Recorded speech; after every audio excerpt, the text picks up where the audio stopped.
Welcome back, everybody. Welcome back to the channel. If you don't know about the recent news, well, you're in luck, buddy, because it's gonna be some good fucking news. At least in my opinion, it's good news. But Omegle has passed away. Yeah, we're gonna be honoring the death of Omegle because they've basically, they passed away. They've moved on, and it's over for Omegle. But if you don't know about the subject or what's going on with Omegle, try to go on Omegle. It doesn't allow you because they shut down the website. Now, a big reason why is because the guy who made it, it's a whole debacle with like an entire court case behind it with, I believe, victims of actual predators from the site. And that's where I think a lot of you guys know, when you go on Omegle, you get bombarded with fucking penis, like just cock, lots of cock and dick and so much penis.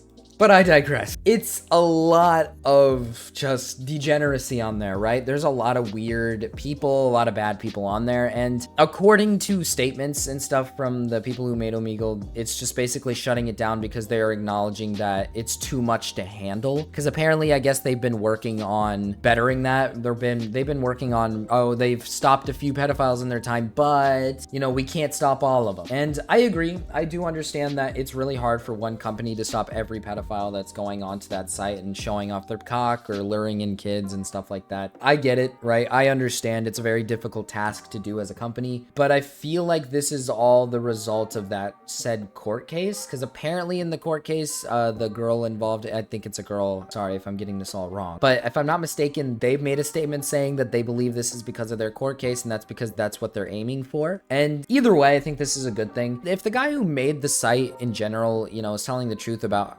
trying to catch these people in the acts, put them to justice, then that's great by him. I think that's awesome that they've attempted to get people put behind bars in this site. But at the end of the day, Omegle is such a bad it's so bad. Like, it's fun. Don't get me wrong. I love it because of how goofy and weird it is that you could just go on there and fuck with random strangers. I mean, there's people who still to this day make Omegle content. I mean, a good example is if you go on Instagram, TikTok, whatever it is, and you watch like the reels or you watch TikToks or something, there's this one dude who plays like tricks on people. He's like bald and he like scares the shit out of people or something. Or there's people who do like these weird, does like a weird edit midway through. Like, people have been doing stuff like that as of recent for Omegle content, right? Omegle content's been around for so long, and it's really, I think it's fun, nice content. I used to watch Omegle content back in the day of people fucking around, but you also have your bad apples like Gypsy Crusader, I believe his name is, if you know about him. And of course you have your bad actors who quite literally are on there to prey on kids or just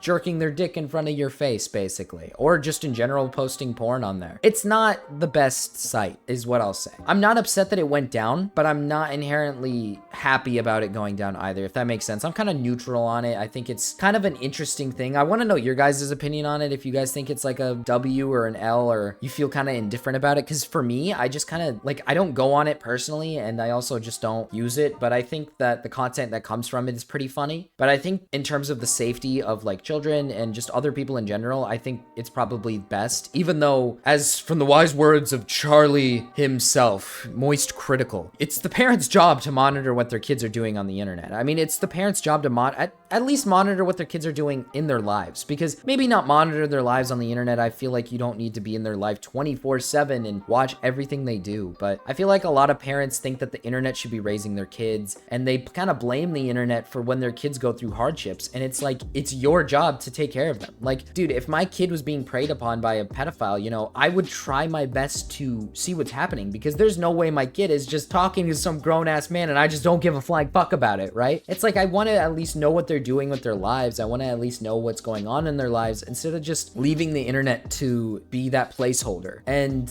I just think it's ridiculous that, holy fucking shit, dude, there's like fucking birds outside my window going absolutely ham on the wall. I'm sorry if you fucking heard that. God, holy shit, they're fucking breaking in, dude. Holy fuck, dude, they're breaking in. God, this is getting fucking insane. But anyways, like I said, the end of Omegle is here. It is time. And you know what? It's great, because now nobody will know what I did back in 2011. But anyways, guys, I don't want to keep rambling about such a, I feel like it's such a pointless topic. I feel like it's kind of like it's kind of a, interesting little news about Omegle. Just saluting the death of Omegle Omegle, right? It's the end of an era, and I'll see you guys in the next one. Peace.